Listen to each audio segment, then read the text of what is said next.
Hi friends, मैं आपको आज बताऊंगा कि आशुलिपि विज्ञान यानी स्टेनोग्राफी के बारे में बताऊंगा।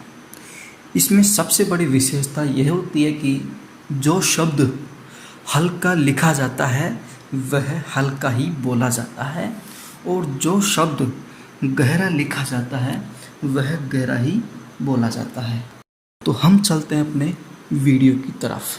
अगर दोस्तों अभी तक आपने चैनल को सब्सक्राइब नहीं किया है तो सब्सक्राइब ज़रूर करें और लाइक और कमेंट ज़रूर करें।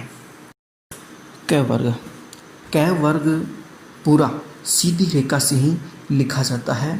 क जो हल्का लिखा जाता है और हल्का ही बोला जाता है।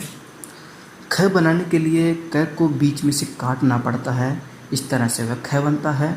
अगर क को गहरा बनाते हैं तो ग बनता है और अगर ग को बीच में से काट देते हैं तो घ बनता है और अण इस प्रकार से लिखा जाता है। दोस्तों इसमें सबसे पहले शब्द को मतलब क को अल्पप्राण कहा जाता है और ख को महाप्राण कहा जाता है और ग को सघोष और घ को सघोष महाप्राण के नाम से जाना जाता है। और अब होता है च वर्ग। च वर्ग में टेढ़ी रेखा से बनाते हैं। च को टेढ़ी रेखा से बनाते हैं। च को काटने से छ बनता है। अगर च को गहरा लिखा जाता है तो वह ज बनता है और अगर ज को बीच में से काट देते हैं तो वह झ बनता है और अण इस प्रकार से लिखा जाता है। च वर्ग होता है वह अधोमुखी कहलाता है। और अब आता है ट वर्ग। ट वर्ग बिल्कुल स्ट्रेट सीधा लंब लिखा जाता है। ट को हल्का लिखा जाता है और हल्का ही बोला जाता है।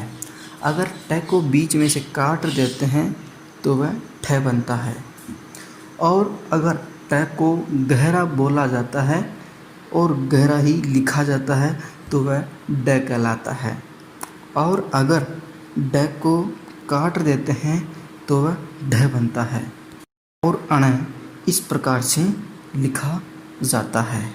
और अब आता है हमारा त वर्ण व्यंजन। त वर्ग होता है वह वक्र से लिखा जाता है और त हल्का लिखा जाता है और हल्का ही बोला जाता है और अगर त को काट देते हैं तो वह थ बनता है और अगर त को गहरा बनाते हैं तो वह द का रूप ले लेता है, मतलब द बनता है और अगर द को गहरा प्लस बीच में से काट देते हैं तो वह ध बनता है और न कर्व से ही इस प्रकार से लिखा जाता है। और अब आता है हमारा प वर्ण व्यंजन। प वर्ग च का उल्टा लिखा जाता है, मतलब यह भी टेढ़ा ही लिखा जाता है।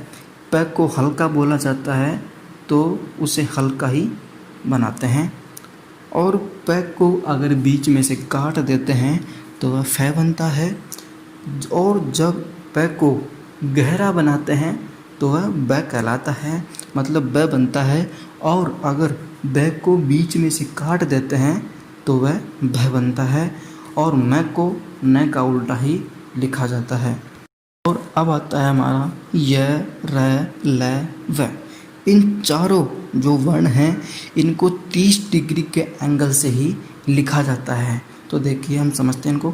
यह 30 डिग्री एंगल से लिखा जाता है और यह ऐसे लिखा जाता है। और अब आता है र। र भी 30 डिग्री के एंगल से ही लिखा जाता है और ये बिल्कुल टेढ़ा होता है पूरा। और ल भी 30 डिग्री के एंगल से ही लिखा जाता है लेकिन इसको थोड़ा सा घुमा देते हैं, ल इस तरह बनता है। और वह यह को उल्टा कर देते हैं तो वह बनता है। यह भी 30 डिग्री के एंगल से ही लिखा जाता है। दोस्तों श और श दोनों के लिए एक ही शब्द का प्रयोग होता है जो हम इस तरह से बनाते हैं। और आगे आता है श स्लेट वाला श। श का मतलब एफ का अंग्रेजी में एफ होता है, उसका उल्टा स बनाते हैं जो हम इस तरह से बनाते हैं। और लास्ट जो बचा है हमारा है, यह भी 30 डिग्री के एंगल से ही लिखा जाता है और यह इस तरह से लिखा जाता है। तो अपना आज का यही वीडियो था दोस्तों।